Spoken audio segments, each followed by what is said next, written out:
In 1982, cocaine trafficker Barry Seal set up one of the largest drug smuggling operations in the United States in Mena, Arkansas, under the approving eye of Governor Bill Clinton. Barry Seal had a bunch of planes and supposedly had pilots. Barry Seal was a drug smuggler. Now, he tried to set it up in his home state of Louisiana, but they wouldn't let him. He had to come to a state that had a sleazy governor hooked on cocaine, and everybody knew it. Yeah, Bill Clinton was hooked on cocaine. I lived in Little Rock, Arkansas, okay? And I worked at a club called Le Bistro's, and I met Roger Clinton there, Governor Bill Clinton. So a couple of the state troopers that went with him wherever he went.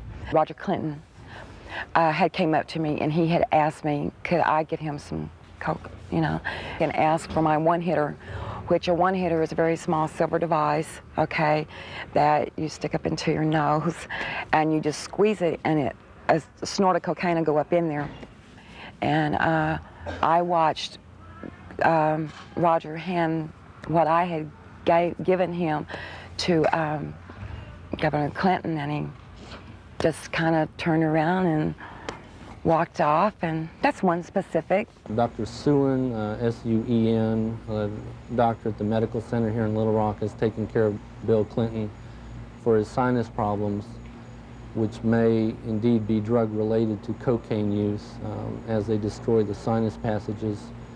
Governor Bill Clinton was taken into the hospital, I believe it was the medical center, on at least one or two occasions for cocaine abuse and overdosage, in which he actually had to be cared for at the hospital. It led to toga parties. And if you're not sure on what a toga party is, I've had to clarify this in the past. A toga party is where you wrap yourself in a sheet most of the time. The people at the toga parties were Governor Clinton, now President Clinton, Attorney General Steve Clark. Okay, he was there a few times. Members of the Arkansas State Police, you know, along with Roger and, you know, other people. They began to dance around, do the cocaine in one room, have sex in another room, because in the Coachman's Inn, the rooms were adjoining, you know. And to be quite truthful, you end up with somebody in particular, and you 9 times out of 10 end up having sex. And there was cocaine there. I know. I'm the one that made sure it was there. I've talked to the manager, the assistant manager for the apartment complex where Roger Clinton used to live. They've all said Bill Clinton did drugs. They saw him. I've talked to a lot of other people who have all, just like the people at the apartment complex, said, hey, John, get us to a congressional hearing. Yes, we'll sign sworn affidavits. These people want to be sure when they come forward that something's done about it, because they fear for their life, but they really want the truth to get out. I was there, we're coming there with Roger one night, and back in the back part of the mansion there's kind of like a living quarters type thing, and we would all get together out there and do cocaine, you know, and no, Miss Clinton wasn't there at the time. In 1983, I was made aware that Sheriff Hadaway and one of his auxiliary deputies, Terry Capehart, were investigating a smuggling operation going on at the Mena airport. They had an inside source of information. Mr. Seal, it was our understanding, was the one who had brought the operation into the Mena airport, and that had initiated the beginning of the money laundering and the illegal activity. He said 1983 was his most profitable cocaine smuggling period ever. Said that the airplanes that he had placed at the Mena airport, there were 4 of them, a couple of Senecas and a couple of Panthers, and 1 or 2 stragglers, here and there, different airplanes. He said they were purchased solely for the purpose of cocaine smuggling. There was, in my opinion, more than enough evidence to prosecute a number of people for crimes regarding the Barry Seal case at Mena. I snuck around, crawled through the bushes, thinking that I'd really have to hide to see them unloading the dope. Didn't have to. You could walk right up to the airport and they'd unload it right in front of you. They would unload it, they'd offload it. They didn't care.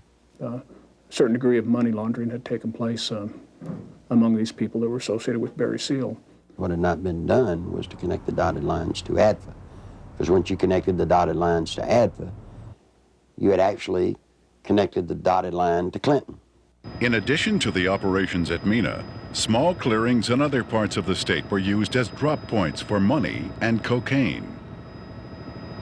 They had special cargo doors installed in the side without FAA permission so that these doors could be opened in flight. They'd pull in, slide back, and the cocaine could be dropped out of the side in flight. When you have a public which is aware of an ongoing criminal enterprise, when you have an international cocaine smuggler who is high profile, and a lot of people know that they are operating in a small area. A lot of people knew about the money laundering. It was common gossip on the street because it was so blatant. And they see investigations ongoing for several years. And they keep watching for indictments. They know grand juries are convening. They know that witnesses are supposed to be providing evidence to a grand jury, yet year after year after year, no indictments are returned. People lose confidence in the system. Clinton had integrated a number of corrupt cops, judges, and politicians into high-level positions to ensure the continued success of the drug smuggling, money laundering operations. All was going well until a fateful night in the fall of 1987. On August 22nd, 1987, Kevin had spent the night with his friend Don Henry. They left Don's home around 12:30 or 1:45 on the 23rd of August in early morning hours, and the next thing we knew, they had been run over by a train. There seems to be a small airstrip in the area. There have been sightings and reports of small airplanes flying very low with lights off in the area. I believe they saw something they shouldn't have seen. 3 weeks later, their deaths were ruled accidental by the state medical examiner, Fahmy Malek, and we disagreed with that ruling because we thought the evidence pointed to homicide. At that point, we had a lot of questions and no answers, and the facts didn't add up to what he was telling us, so we decided to get a second opinion and met with resistance from all fronts, both with our local law enforcement, with the state crime lab, with everybody that we turned to.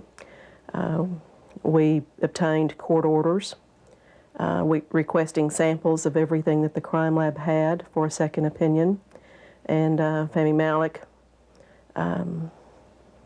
resisted court orders. He refused to obey them. Ultimately, it was proven that Don Henry had been stabbed in the back and Kevin Ives' skull had been crushed prior to the placement of their bodies on the railroad tracks. However, Malek stood by his ruling that the boys had simply fallen asleep on the tracks. Malek had been kept in office at the insistence of Governor Clinton for a number of years, despite vigorous public outcry to have him removed.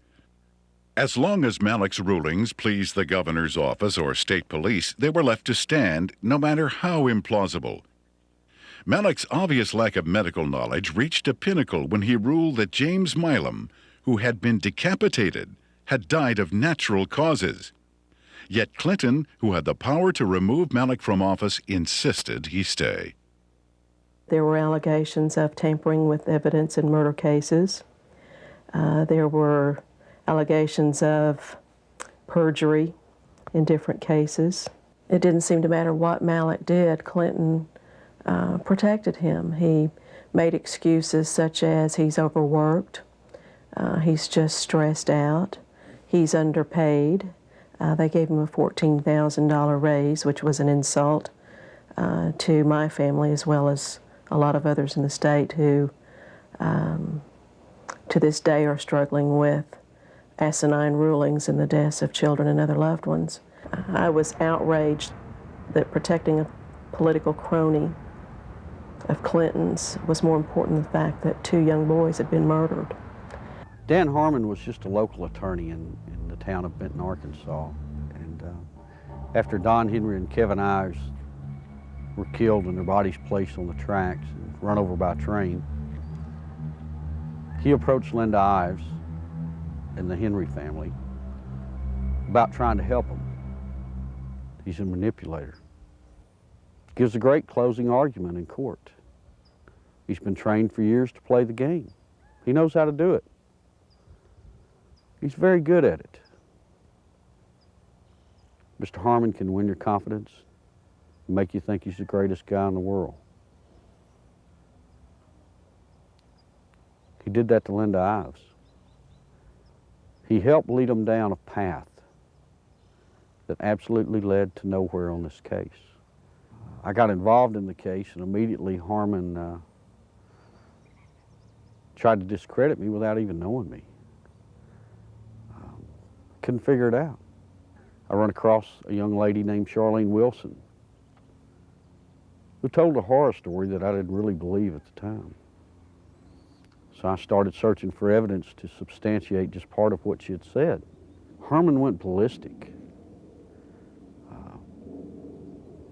Called, he threatened me, threatened Sheriff Pridgeon, threatened Captain Gene Donham, the chief deputy.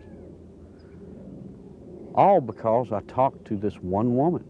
The people at the track that night, to my knowledge, were Dan Harmon, Keith McCaskill, Larry Rochelle. I do know that the boys were watching the drop site, okay? And they got curious as to what was being dropped there. The fact is, we know who killed these kids. The whole reason this case, it's been slowed down, stopped, wherever we're at. They can't do anything with it as long as Clinton's in office, because it tracks right back to Bill Clinton being involved in the cover-up. He took care of everybody that ever covered anything up in this case. Everybody got promoted. A number of people approached the police with information about Don and Kevin's murders and consequently were murdered themselves. Shortly before Keith McCaskill was murdered, he knew that he was fixing to be murdered. He told his family goodbye, he told his friends goodbye. The night of elections in 1988, he took 2 pennies out of his pocket and threw them on the bar there at the wagon wheel and said, "If Jim Steed loses this election, my life isn't worth 2 cents." And he was murdered that night. Jeff Rhodes was a young man from Benton who was murdered in 1989.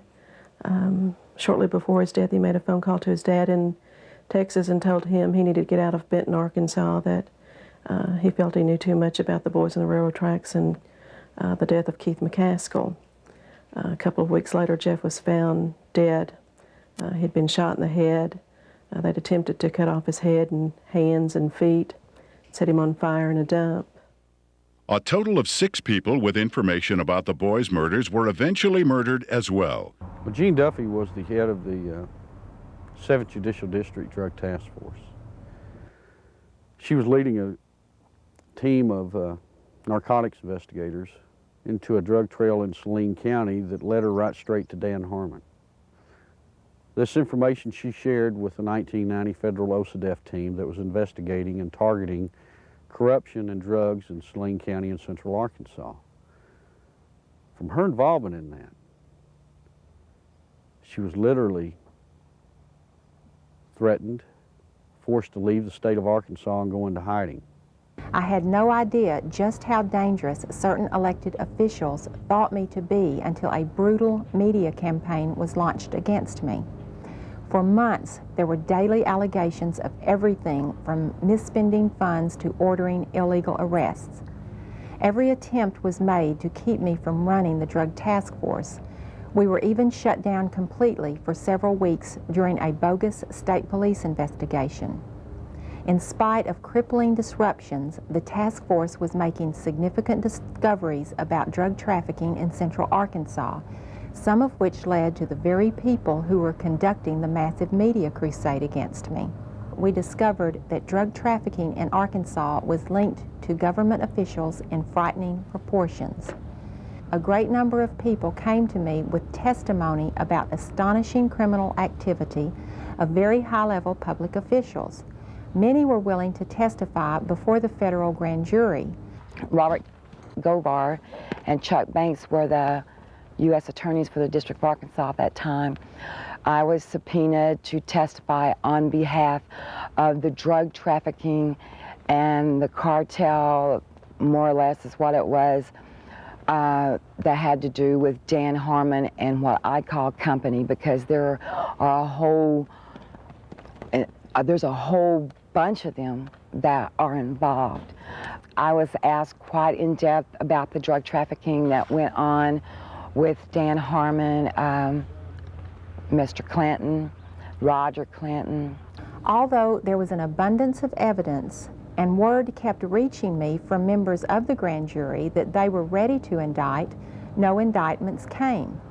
Mr. Govar also insisted that he was ready to prosecute at least 2 key figures, but the holdup was his boss, U.S. Attorney Chuck Banks, who repeatedly delayed requests for indictments.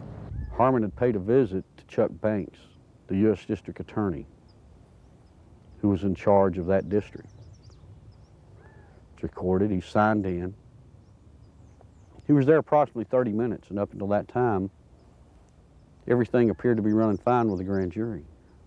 Then, in November, Banks removed Govar from the case, and I was fired from the task force. From this point, the ordeal turned really ugly. In January 1991, one of the key targets of Govar's investigation, Dan Harmon, took office as the 7th Judicial District Prosecutor. Harmon immediately called a state grand jury to investigate the allegations against me. To avoid being jailed in Hot Spring County, which would have put me in serious danger, I left the state. In the meantime, Banks, who had taken over the federal investigation, attempted to give the appearance of carrying the investigation forward while systematically destroying it.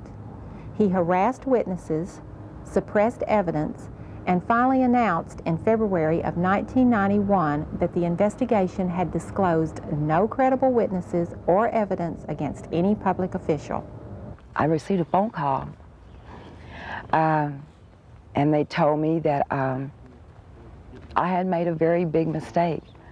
And I was assured by the U.S. Attorney's Office that my name, that my testimony, that my statements, that the people that were on that witness list would never, ever be revealed. Well, ha, you know. Someone in the U.S. Attorney's Office had given Mr. Harmon a list of the effective witnesses, you know. Some of them witnesses over a period of time have came up dead and or missing or have never been heard of again. That don't give you a very good feeling. I'm scared of these people. I'm very scared of them. Guess who arrested her? Dan Harmon. The very guy that she says turned her on to drugs now has her arrested.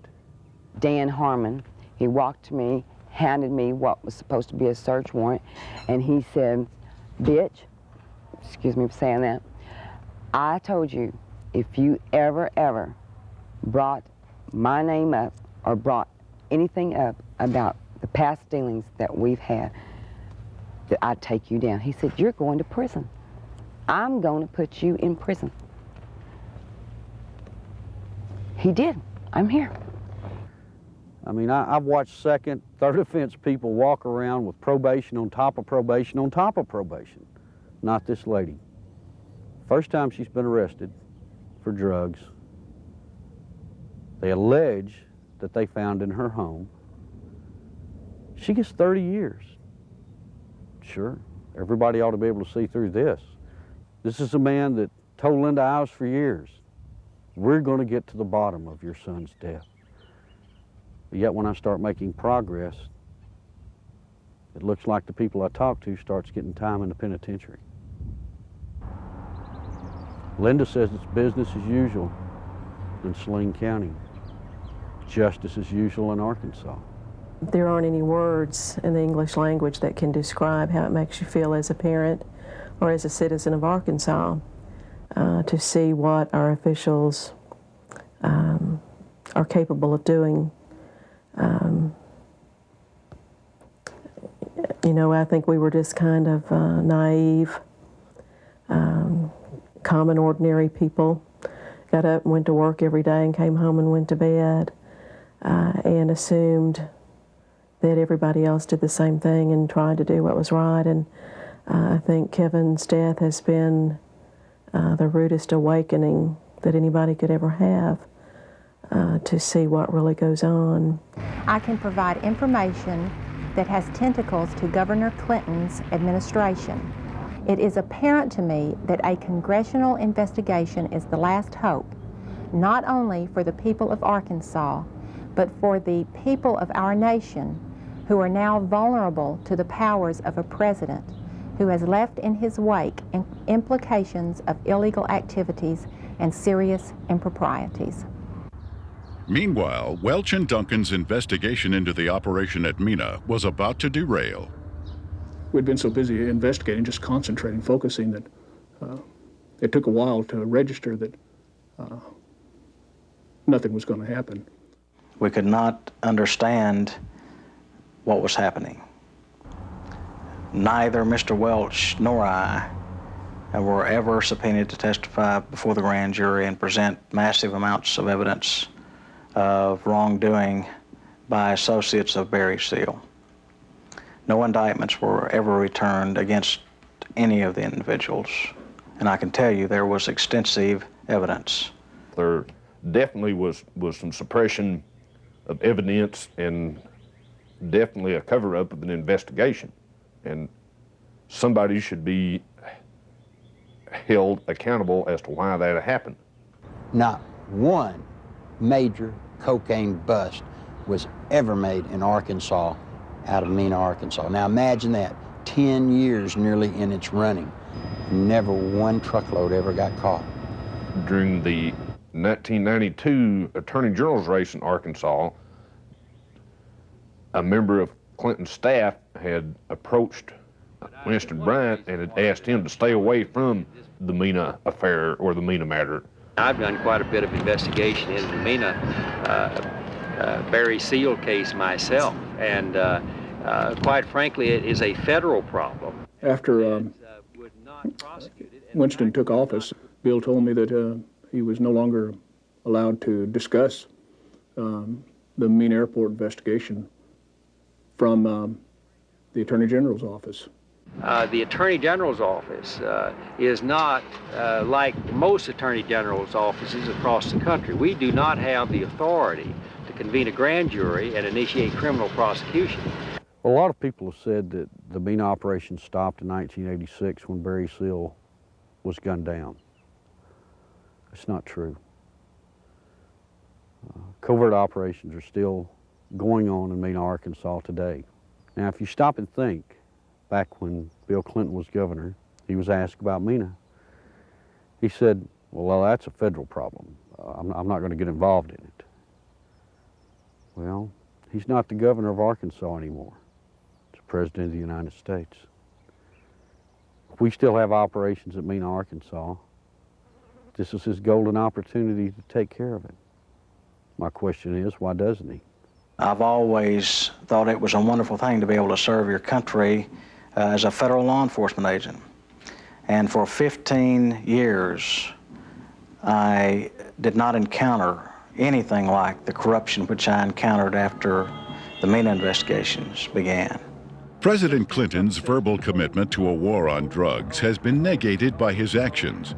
During his first weeks in office, Clinton revoked random drug testing for White House staff members. He eliminated 121 positions at the Office of National Drug Control.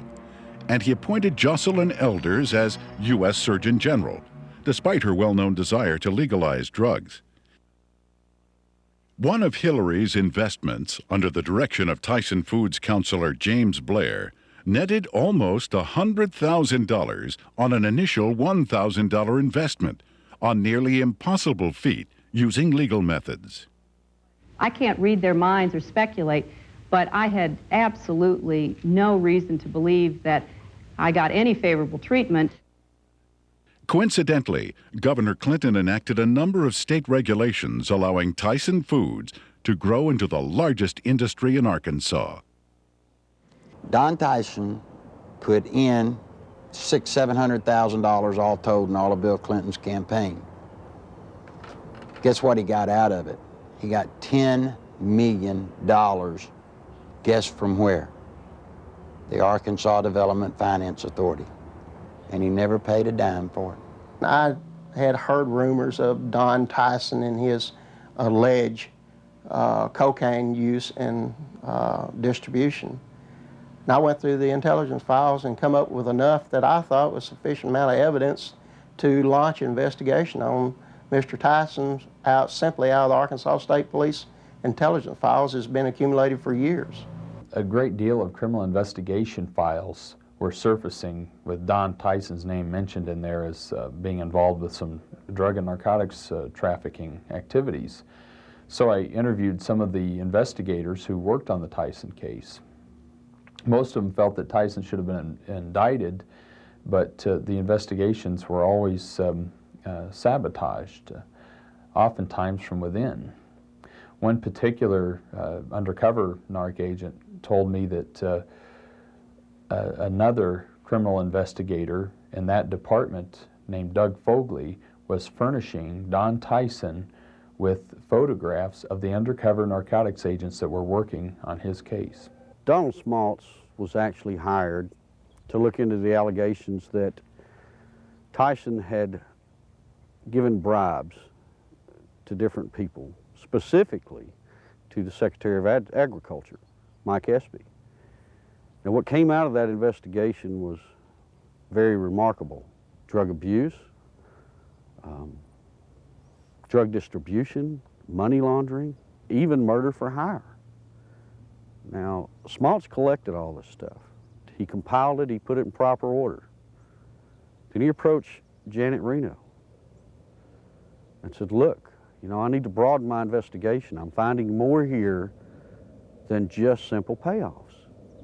What do you think happened? Well, by now, most of you already know. He was turned down.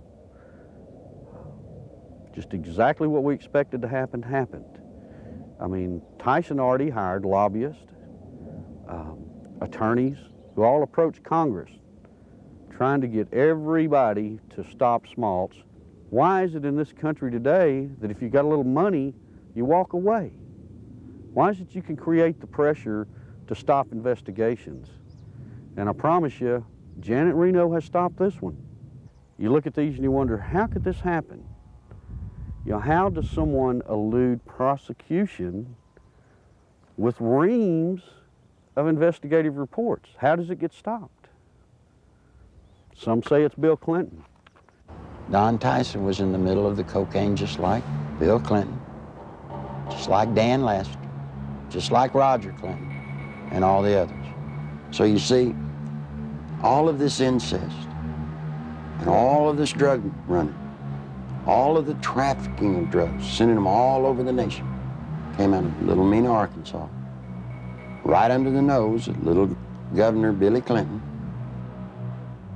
I went to Bill, and I said, Bill, you've got 2 weeks to tell the truth, or I'm going to tell it. You're breaking the law, and I can't be a part of it. You made a mistake. I'm not one of your buds, or at least I'm not that big a buddy. When Larry Nichols made his disclosures, made them public, the Clinton spin doctors treated him unmercifully. It shocked those of us who had been kept in the dark through the years in Arkansas politics. The Arkansas news media had done little, if anything, to uncover anything derogatory about Bill Clinton. And for these disclosures to come out of the blue was so shocking that the spin doctors attacked the messenger rather than tried to answer the charges that Nichols had made. And they did such an efficient job that it caused me and others to look with less than favor on Larry Nichols as an individual, because all we knew about him was what they were telling and the press was printing. One of the neatest things about Bill Clinton is how he handles the media. You see, Bill Clinton's an attorney, and when a witness comes out against his client, what's the first thing an attorney does? He tries to discredit that witness. They accuse me of everything under the sun, day in, day out. Every week, there was some new scandal in the paper that I was involved in. 6, 8 weeks later, they'd print a retraction. Wasn't me. But to this day, people in Arkansas think that I'm some evil person. As a result of that, the boy had to pay a high penalty. In his credibility, he had to pay a high penalty in his acceptability. And then when the new evidence came out that supported everything that Larry Nichols had said, he finds himself, I think, probably in the position of knowing that he had been exonerated, but he has not been exonerated in the minds of the people generally, in my view, and he finds himself probably in the position of wondering where he goes now to get his good name back. A lot of people wonder how Bill Clinton could control a state the size of Arkansas with the absolute authority that he did. It's not hard. You see, after 12 years, after kissing the people that have the money, Bill Clinton controlled the legal system. He controlled the judges. He controlled the attorneys. He controlled the banks. It's just a small state, a one-party state. What tends to happen in small states like that, I think, is the longer the person remains governor, that I think the greater the abuses are. And I think the abuses were very, very widespread under Bill Clinton. One thing that's very difficult for people to understand, Bill Clinton doesn't care about money. He cares about power. All he needed ADFA to do was to channel money to the big players financially. I got tickled when the reporters during the campaign came here. They were looking, trying to find out where Bill Clinton profited. He didn't. He profited by putting money into his friends' pockets. The way they were doing these bond issues and just the whole political atmosphere, quite frankly, was a scandal. But that's the way things had historically been done in Arkansas. But imagine this, imagine the power this man has in Washington, D.C. Imagine what he can do to this nation if he gets that circle of power going there, as he did here. Nothing I can do, nothing you can do can stop it. Because he'll have the absolute power, and believe me, he will use it to have you investigated, to have you arrested, to have your company audited. No, that's what'll happen when his circle of power is complete. When I worked at ADFA, it was not uncommon for Bob Nash to call me up and say, hey, Nichols, the governor needs about $5 grand transferred to his travel account so he can go see his ladies. And we would at ADFA transfer $5,000 to $10,000 for him to go see his girlfriends in either LA or New York. He'd use so much travel money to go see women out of his regular travel budget, he would even have to borrow money from ADFA, not to mention the fact that ADFA's budget was not quite as scrutinized as the governor's budget. But he literally used money, ADFA money, the people of Arkansas, taxpayers' money, to conduct liaisons. During the 1990 Arkansas gubernatorial race, Larry Nichols, in a last-ditch attempt to alert the public, boldly filed a lawsuit against Bill Clinton. As expected, the lawsuit was eventually quashed, sealed, and illegally dismissed by a Clinton-appointed judge. What Nichols didn't expect was a complete media blackout of the facts he presented. Back in 1990, after all the damage they had done to me, I did something that most people wouldn't do in Arkansas. I sued Bill Clinton.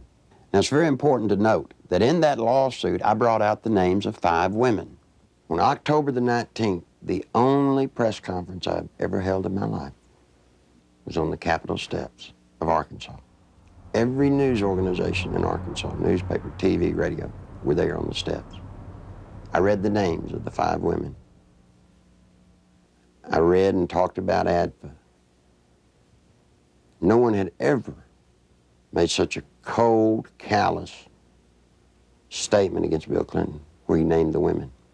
When I got through with the press conference, I went through the center door and I walked out with the camera crews with me, and I walked all the way to the end to the governor's office. And I left the press release right on the governor's secretary's desk. Not one bit of the press release made it into the local TV or the local newspapers anywhere. It didn't show up anywhere.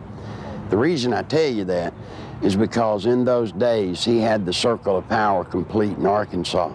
Eventually, every allegation stemming from Nichols' 1990 lawsuit and press conference would prove valid regarding Clinton's taxpayer-financed sexual liaisons, his drug usage, and his criminal activities relating to ADFA and Whitewater.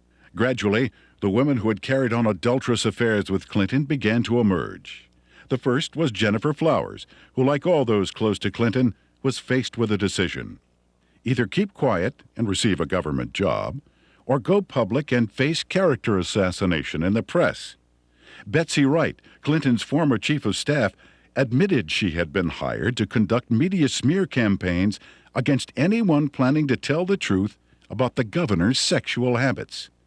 She was prepared to go after at least 26 women who had the potential of destroying Clinton's chance at the presidency. During the 1992 presidential campaign, I was getting bludgeoned by the media because Jennifer Flowers had come out of my lawsuit. A man called me on the phone on a Monday. His name was Gary Johnson. He was an attorney. He told me that he felt bad because I was being bludgeoned and he wanted to talk to me about handling my case. Well, I was craving an attorney, any attorney to help me. You know, I saw Larry out there doing battle, so to speak, on his own, and I felt like he needed some help. I met him on a Tuesday. He was a special attorney. I didn't even know it. You see, he lived next door to Jennifer Flowers. For security purposes, Gary Johnson had installed a video camera near the front door of his Quapaw Tower condominium. Looking at someone in front of my door, it got a perfect shot of them in front of Jennifer Flowers' condominium. And it wasn't my intention ever to take pictures of Bill Clinton going in to see Jennifer Flowers. I could care less who Bill Clinton goes to see. But it just so happened she lived next door to me, and I mounted the camera there. Guess what he caught on tape? Bill Clinton walking into Jennifer Flowers' apartment on numerous occasions with a key. I actually saw him go into her condominium. It wasn't that I was standing there looking out my peephole watching Jennifer Flowers' condominium. It had nothing to do with Bill Clinton. It's just that I got the camera. I had the camera before Jennifer Flowers moved in. And when she moved in, she just happened to have some very interesting house guests. Go back to 60 Minutes when Bill and Hillary were loving kisses. They stood up and lied, and Bill said that he had never been to her apartment, that he had only called her once from the kitchen and from his office. That's an absolute lie, and these tapes proved it. The 60 Minutes interview had been designed specifically to save Clinton's campaign, not necessarily to get to the truth. And they came to us because they were in big trouble in New Hampshire. They were about to lose right there, and they needed some first aid. They needed some bandaging. What they needed was a paramedic.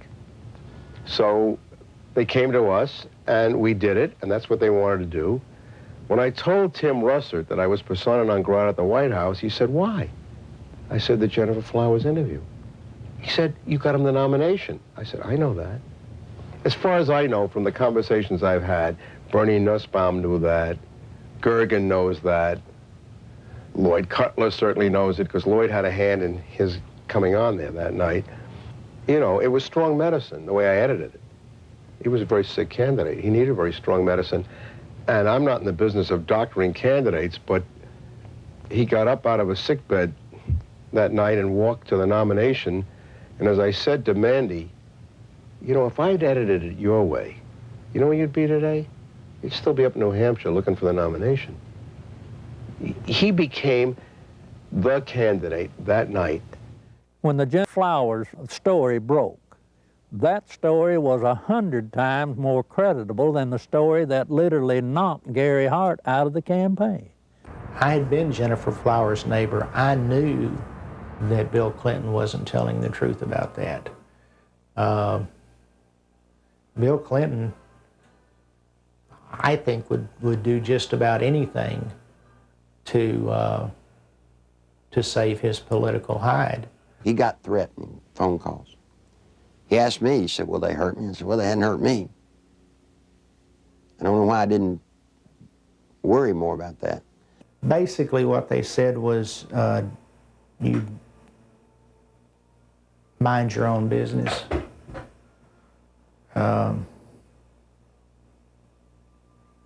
And all it did was made me mad.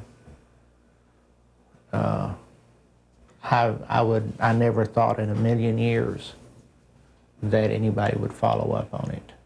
We filed the request for the subpoenas on Thursday. Saturday morning, we found Gary Johnson beaten and left for dead. And without getting into gory details, both elbows were dislocated, his collarbones were broken, his spleen and his bladder were ruptured with holes the size of $50 in them. His nose, his sinus cavities were all crushed. He had been beaten by Clinton's people. Were they very large? Yes. Yes, they were. Did they say, "Where's the tape"? Yes, they asked me for the tape. And what's sick is the man gave them the tapes, and then they went and broke his elbows, punctured his spleen, punctured his bladder. They looked like state troopers, I'll say that. Clinton can be a very dangerous individual in the state of Arkansas. In my lawsuit in 1990, I named the lady Sally Perdue as having an affair with Bill Clinton. Sally had an apartment in Little Rock, and the Clinton security guards would drop him off at her apartment and go park in the woods. When Clinton got through doing his business, he was flick their porch light and they'd know to come and get him. She started coming out, started talking. Well, believe it or not, before she could talk, Clinton's people got to her and offered her a federal job or break her legs, whichever one was the best. Sally Perdue, former Miss Arkansas and radio talk show host, carried on a sexual relationship with Governor Clinton between August and December 1983. State troopers in government vehicles were used at taxpayer expense to shuttle Clinton back and forth to Sally's home.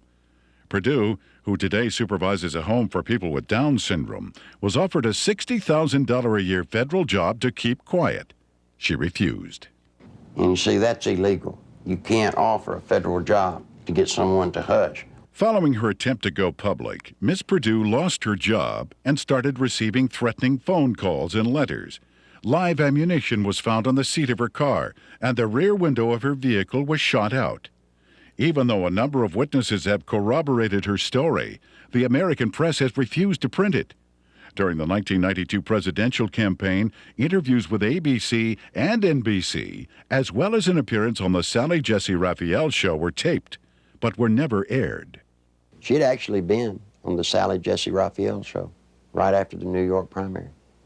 Did you know the TV stations around the country blacked out that program and wouldn't show it?